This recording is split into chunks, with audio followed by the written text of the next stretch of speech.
National Training and Development Curriculum for Foster and Adoptive Parents. Separation, Grief, and Loss. Debbie Riley, LCMFT.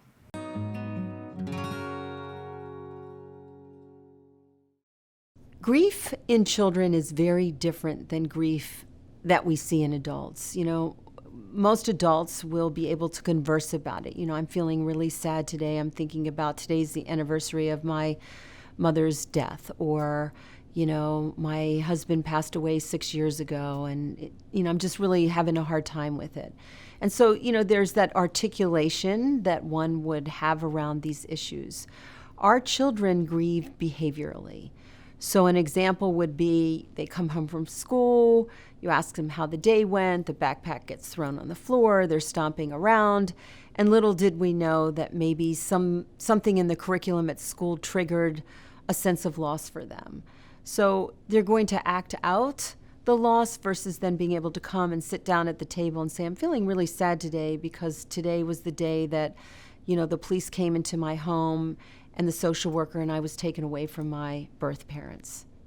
An example, again, of how the loss in children kind of presents itself is one day in a classroom, a teacher read a book, Are You My Mother? It's a book that's often read to first or second graders, and it really triggered this sense of profound loss for this child that had been in foster care and removed several times into different homes. And so the child ran out of the classroom. The teacher was just stunned by why he left abruptly. The guidance counselor was called in. The parents were called. And nobody really understood, what was underneath all of that. That really what happened was that it really, triggered the loss that he had been struggling with. So I think, it's important, again, to understand how children grieve and also how things could trigger unresolved grief and loss.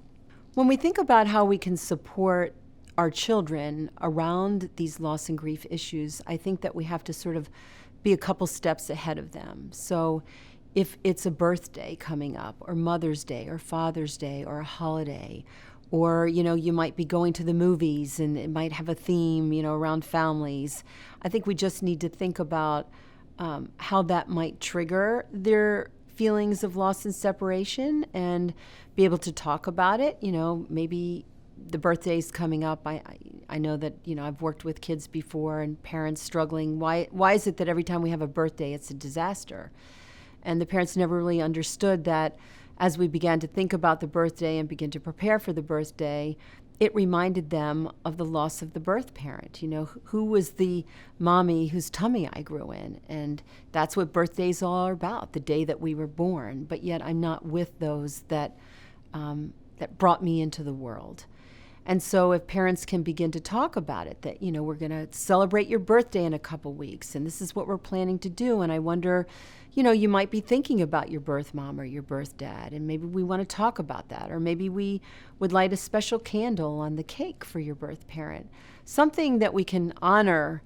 I think the key here is that we can't expect children to forget, and we shouldn't ask them to forget the people that, whether they were psychologically present or actually physically and then separated from, that we still need to honor those connections for them. I think it's important for parents, as we begin to think how you can support the grieving process, is number one, acknowledge that the grief and loss is real and that it's going to be present. The children might not, again, be talking about it, so you want to be really in tune to behaviors and be thinking about, wow, what's underneath some of this acting out or withdrawal or isolation or change in appetite or change in sleeping habits or pulling away from special activities. Could be that your child is grieving. And so you want to be able to talk with them about it. Ask them what they're thinking, what they're feeling. But don't be afraid to bring up the discussion. And I think that's hard because we sometimes live in a world where we think that if we talk about it, it's going to make it worse, from a parental lens, that if we just steer away from it, everything's going to be okay. Like, why would I want to bring up loss? Why would I want to bring up these separations when In fact, I think it would be better if they didn't think about it, right? And they just moved on. And I think that's probably the worst thing that we can do, is that we need to be able to sit with their sadness, to embrace that, to give them the space of how to be sad. And I think it's also important that we use our own experiences to talk with children. All of us experience some level of loss in our lives, whether it's a pet, a relative, a spouse, in a community, we've experienced something. And I think we need to let them know that we too grieve, and this is impacting us, and that we're here for them, and we could give them strategies. When we think about how children grieve, we've been talking about that they grieve behaviorally, but we also have to understand that children grieve in spurts. So again, different from an adult that could, sit down and have a conversation for an hour around, their feelings of the loss. Children might be able to do little pieces of that work. It might be 3-5 minutes where you'll get some understanding about how they're feeling, and then they say, okay, I want to go out and play basketball, or can we draw a picture, or can I get a snack? And I think it's important that we respect their ability to acknowledge that at that moment in time, but not push it, because it becomes really overwhelming. I mean, their little brains and their little minds and their hearts a lot of times can't process it more than a couple minutes at a time. So I guess patience is really important from a parental lens.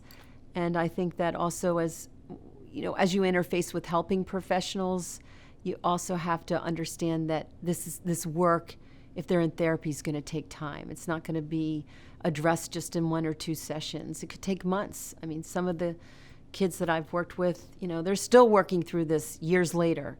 And it also will rear its head developmentally. So it might come up at 3, it might look different at 5, then at 7. In adolescence, the loss often is embedded in a lot of anger and resentment. And then later in life, around key transitions of marriage, the birth of a child, the death of a parent. It's important that we see it through a developmental lens. For more information, visit ntdcportal.org.